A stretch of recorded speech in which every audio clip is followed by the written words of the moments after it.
복된 소식 아름다운 소리 AM 1590kHz 시카고 기독교 방송입니다.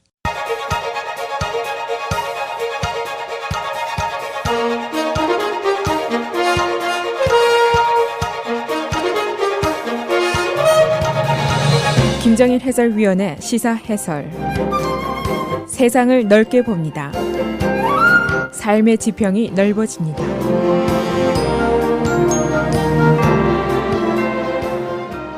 시사 해설입니다. 귀하는 미국 시민입니까? 라는 한 줄의 질문이 세상을 온통 떠들썩하게 하고 있습니다. 정부는 2020년도 센서스에 이 시민권 보유 여부 질문을 넣기로 결정을 했었습니다. 그런데 이 질문이 결국 레이시즘에 근거한 것이다, 또는 정치적인 이득을 보기 위한 것이다, 또는 본래의 인구조사 목적에 어긋난다 등의 이유로 진보 측의 법적인 도전을 받게 되었습니다. 그리고 연방법원과 대법원이 새 질문에 대한 이의를 인정을 했고, 의문을 제기하자 상무부가 지난 화요일에 이 질문을 빼겠다라고 선언을 했었습니다. 그러나 바로 다음 날인 수요일에 트럼프 대통령이 계속하겠다라고 상무부의 말을 뒤집었습니다.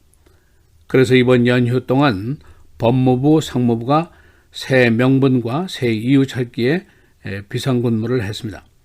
연방법원은 새 의견이 있으면 제시하라는 마감 시간을 줬었는데 그 마감 시간이 바로 오늘 낮 2시입니다. 그리고 대법원도 정부의 시도가 무리수다라고 의사 표시를 이미 했습니다. 그리고 센서스국은 이번 주 안에 이 질문지를 시민권 질문에 들어가든지 안 들어가든지 프린트에 들어가야만 하는 입장입니다. 그래서 오늘은 엎치락뒤치락하는 2020년도 센서스의 질문, 그 이유가 무엇인지, 앞으로 이 일이 어떻게 진행될 것인지, 또 양측의 주장의 근거는 무엇인지 설명을 해드리겠습니다. 먼저 제가 질문을 드려보겠습니다. 만일 귀하는 시민권자입니까? 라는 질문이 센서스 질문지에 들어가게 된다면 여러분은 이 인구조사에 참여를 하시겠습니까? 안 하시겠습니까? 바로 문제의 대상이 우리 같은 이민 커뮤니티입니다. 이 질문을 빼라는 측의, 즉 진보 민주당 측의 주장은 첫째, 이 질문이 영주권자 또는 불체자의 참여를 막아서 정확한 인구조사를 하는 것을 불가능하게 할 것이다. 둘째, 이것이 공화당과 백인표에게 유리한 질문이다. 즉, 이민자 커뮤니티, 특히 히스패닉 커뮤니티의 참여를 저해해서 이민 커뮤니티의 불리한 입장을 더 심화시킬 것이다. 셋째는 인구조사의 근거로 페더럴 거버먼트가 각 주에 지원금을 보내게 되는데 내가 낸 세금이 불공정하게 쓰여질 수 있다라는 주장이 있고, 또 중요한 것은 인구 숫자에 따라서 하원의 숫자가 결정이 됩니다. 하원 선거구 재조정 시에 여기에 영향을 미쳐서 이민자 소수계가 집중된 지역에는 하원 의원의 숫자가 줄어들게 된다. 그렇게 되면 이것은 소위 underrepresented community를 만들게 될 것이고, 의회 장악에서 공화당이 유리한 입장에 있게 된다. 그런 주장입니다. 만일 예를 들어서 하원에서 민주당이 지금 소수당이라면 지금과 같은 소환권 발부라든가 탄핵 논의라든가 이런 것은 꿈도 꿀 수가 없습니다. 그리고 마지막으로 이 질문은 이민으로 구성된 나라에서 이민 커뮤니티를 도외시하는 레이시즘의 근거를 둔 질문이다. 이런 여러 가지 이유로 반대를 하고 있습니다. 그러나 트럼프와 공화당 측에서는 인구조사에서 시민권자가 얼마고 비시민권자가 얼마인가, 이것을 파악하는 것도 조사의 목적 중에 하나다. 둘째로 이 질문이 미국의 인구 분포, 그리고 그 인구 분포의 성격까지 확실하게 파악하게 할 수 있다. 그런 이유로 정당화를 하고 있습니다. 트럼프 대통령은 수요일에 상무부가 시민권 질문을 포기했다는 보도가 있었는데 이것은 오보이고 페이크 뉴스다 라고 강력하게 반발을 하면서 이 중요한 질문은 당연히 계속될 것이다 라고 주장을 했습니다. 이 법원 측의 입장입니다. 시민권 질문의 부당성을 주장하면서 제소가 진행 중인 법원이 뉴욕 그리고 메릴랜드의 연방법원입니다. 이 두 개의 법원이 모두 센서스의 목적이 인구조사인 만큼 정확한 조사를 방해하는 요소가 들어가 있는 것은 찬성할 수 없다 하는 입장입니다. 그리고 메릴랜드 법원은 바로 오늘 오후 2시까지 만일 피고 측이 이의가 있으면 이의를 제기하라라고 기회를 주었습니다. 또 대법원 측도 이 사안을 이미 검토를 했는데 정부의 시민권 질문 삽입은 무리한 일이다, contrived라고 판결을 했습니다. 그러나 존 로버츠 대법원장은 이 제기의 문을 역시 열어두었습니다. 그래서 법무부의 율사들이 연휴도 제껴놓고 새로운 법적인 돌파구를 찾으려고 며칠 동안 전념을 다했습니다. 지금까지 정부 내에서 확실한 돌파구를 마련했다는 사인은 아직 없습니다. 그러나 트럼프 대통령이 나서서 이 질문을 강행한다는 방안이 검토되고 있다는 보도가 있습니다. 트럼프 대통령이 법무부, 상무부, 법원의 결정에도 불구하고 고집을 부리면서 변신을 한 이유는 그가 보수계를 대표하는 정치 세력들 그리고 헌금자들의 의견에 따르는 것이다 라는 분석이 강합니다. 센서스국은 늦어도 이번 주 안에는 질문서의 인쇄에 들어가야 한다는 입장입니다. 법으로 정한 인구조사이기 때문에 연기도 어렵고 질문지 인쇄를 2개를 다 하라는 의견도 있습니다만 이것도 엄청난 예산 낭비라는 질책을 면하기가 어렵습니다. 재소자인 민권단체들은 아무리 트럼프 대통령이 변심을 한다고 하더라도 이 질문이 들어가기가 어려울 것이다 하는 전망을 하고 있습니다. 새로운 명분, 새로운 이유를 달아도 그것이 구실로 보이게 될 테고 법원의 판결에 반해서 대통령 행정명령을 발동한다는 것도 이론상으로는 가능하지만 쉬운 일이 아니라는 주장을 하고 있습니다. 그리고 일부 온건층 공화당 내에서조차도 이것은 waste of time이다. 또 센서스라는 것은 이민으로 구성된 미국의 근간이다. 이런 의견을 내세우고 있습니다. 그러나 트럼프 대통령은 어제까지는 이 센서스 질문서 문제 제1의 우선 업무로 지정을 하고 화이트하우스 법무부, 상무부, 센서스국이 총동원이 돼서 사태 수습에 나서고 있습니다. 바로 오늘 오후 2시가 마감 시간으로 정해지는 시간인데 연방법원에 대한 이견서 제출이 어떻게 될 것인지 이것이 우선 제일 큰 관심사고 트럼프 대통령이 과연 대통령 행정명령까지 내리면서 강경책을 쓸 것인가 이것도 의문시되고 있습니다. 인구조사 시에 시민권 질문은 1950년 이후에 한 번도 해본 적이 없는 질문입니다. 막대한 예산을 들여서 10년마다 실시하는 또 법으로 정해진 인구조사가 가장 정확한 조사가 되기 위해서 취해진 조치라고 볼 수가 있습니다. 이런 배경 속에서 진행이 되고 있는 인구조사니까 우리 같은 이민자 커뮤니티에서는 앞으로 더욱 열성적으로 여기에 참여를 해야 될 바로 그 조사입니다.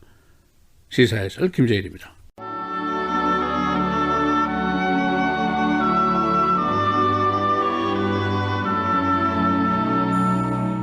도가니는 은을, 불문은 금을 연단하거니와 여호와는 마음을 연단하시느니라.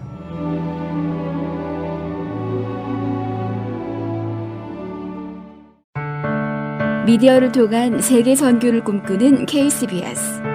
이제는 라디오가 없어도 KCBS 시카고 기독교 방송을 실시간으로 청취할 수 있습니다. KCBS 시카고 기독교 방송에서는 쉽고 간편한 라디오 청취 서비스를 제공합니다. 스마트폰 애플리케이션 서비스 안내 앱 스토어에서 KCBS를 검색해 시카고 다운타운 그림의 KCBS 아이콘을 무료로 다운받아 설치하시면 스마트폰으로 실시간 KCBS 생방송 청취가 가능합니다. 정규 방송 시간 후에는 CBS 기독교 방송이 실시간 방송됩니다. 또한 시카고 기독교 방송 웹사이트 kcbs1590.org에서 생방송 듣기 메뉴를 통해 KCBS 라디오를 실시간으로 청취할 수 있습니다. 김정일 해설위원의 시사해설 방송도 스마트폰 KCBS 앱을 통해 매일 청취가 가능합니다. KCBS 앱의 왼쪽 상단에 위치한 메뉴에서 J-Kim 뉴스를 클릭하시면 다시 듣기 서비스가 가능합니다. 또한 페이스북이나 유튜브에서도 김정일 해설위원의 시사해설 진행 방송 청취가 가능합니다.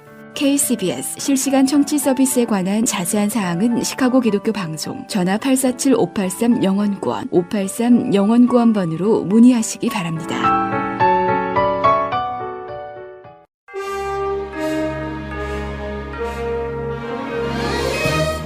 7월 5일 금요일 KCBS 헤드라인 뉴스입니다. 독립기념일인 어제 캘리포니아 남부를 강타한 리터 규모 6.4의 강진으로 화재와 정전, 도로 균열, 건물 파손 등 크고 작은 피해가 잇따랐습니다. 지질조사국에 따르면 어제 지진은 오전 10시 33분경 샌버나디노 카운티 쉘즈밸리 인근 리치 크레스트에서 발생했으며 그 진동은 모하비 사막을 넘어 북쪽으론 네바다주 라스베가스, 남쪽으론 멕시코 접경 도시 티후아나에서도 감지됐습니다. 규모로만 따지면 어제 지진은 지난 1999년 규모 7.11의 이 지역에서 발생한 지진 가운데 가장 큰 것입니다. 본진에 이어 규모 4.6 지진 등 여진도 최소 159차례 일어났습니다. 뉴섬 캘리포니아 주지사는 지진 피해 지역인 컨카우니에 비상사태를 선포했습니다. 한편 지질조사국의 지진학자 로시 존스는 앞으로 수요일 안에 더 큰 지진이 일어날 가능성은 5%, 다음 주 더 큰 규모의 지진이 발생할 가능성이 50%라며 주민들에게 주의를 당부했습니다. 바하마의 빅 그랜드 K 섬을 출발해 포트 로더데일로 향하던 헬리콥터 한 대가 추락해 탑승하고 있던 미국인 7명이 사망했습니다. 바하마 경찰은 어제 발표한 성명에서 헬기가 그랜드 K 섬에서 약 2마일 떨어진 곳에 추락했으며 추락 원인에 대해서는 조사가 진행 중이라고 밝혔습니다. 사망자는 여성 4명과 남성 3명인 것으로 알려졌습니다. 트럼프 대통령은 어제 243번째 독립기념일을 맞아 링컨 기념관 앞에서 행한 연설에서 오늘날 미국은 과거 그 어느 때보다 강력한 나라가 됐다고 선언했습니다. 트럼프 대통령은 어제 미국에 대한 경례라는 제목의 연설에서 미국은 전 세계 역사에서 가장 훌륭한 나라가 됐다며 이같이 밝혔습니다. 트럼프 대통령은 우리는 미국인이며 미래는 우리에게 달려있다는 사실을 결코 잊어서는 안 된다며 우리의 미래는 용기 있는 사람, 강한 사람, 자랑스러운 사람, 자유로운 사람의 것이라고 강조했습니다. 어제 트럼프 대통령 연설에는 미 육해공군 해병대 국경수비대 소속 전투기와 헬기 등이 행사장 상공을 지나가며 축하 비행을 했습니다. 트럼프 대통령은 2020년 인구조사 때 시민권 보유 여부를 파악하려던 정부 계획이 법원에 가로막힌 것과 관련해 행정명령 발동을 검토하고 있다고 언론이 보도했습니다. 언론은 행정부 변호사들이 다양한 법적 옵션을 모색하고 있다면서 한 고위 법무소식통은 2020년 인구조사에서 시민권 문제를 포함해야 하는 헌법적 필요성을 다루는 행정명령이 적절한지 검토하고 있다고 전했습니다. 한편 백악관은 이 보도에 대한 논평 요청에는 응답하지 않았습니다. 불꽃놀이가 벌어졌던 네이비피어에 어제 사건 사고가 계속됐습니다. 어제 오후 이곳에서 여러 명이 집단 패싸움을 벌이다가 이 중에 3명이 자상을 입고 병원에 입원했습니다. 또한 총격 사건이 발생했다는 허위 신고로 건물에서 피신하던 사람들이 밟혀서 10여 명이 부상을 입었습니다. 한 식당에서는 총격 사건이 있었다는 허위 신고도 있었습니다. 밀레니엄 파크에 있는 빈에 낙서를 한 7명이 경찰에 입건됐습니다. 이들 중 2명은 정부 건물 파괴죄로 중범, 그리고 나머지는 경범죄로 각각 입건됐습니다. 이들은 지난 화요일 새벽에 빈 조각 위에 페인트로 낙서를 했다가 적발됐습니다. 주 보건당국은 공룡 풀장의 물을 마시지 말 것을 어린이들에게 경고했습니다. 풀장의 물에는 화학물질뿐만 아니라 각종 기생충이 살아있을 가능성이 높기 때문입니다. 주 보건당국은 주내 기생충 감염이 13%나 증가했다고 경고했습니다. 날씨입니다. 오늘 대체로 맑은 날씨 보이는 가운데 오후 한때 대기 불안정으로 일부 썬더스톰도 있는 곳 있겠습니다. 낮 최고 88도, 밤 최저 70도. 내일 토요일 오전에 대체로 흐린 날씨 보이다 차차 맑아지겠습니다. 낮 최고 74도, 밤 최저 66도. 주일 대체로 맑은 날씨 보이겠고 일부 구름 많은 곳 있겠습니다. 낮 최고 74도, 밤 최저 65도. 다음 주 월요일 대체로 맑겠습니다. 낮 최고 74도, 밤 최저 65도입니다.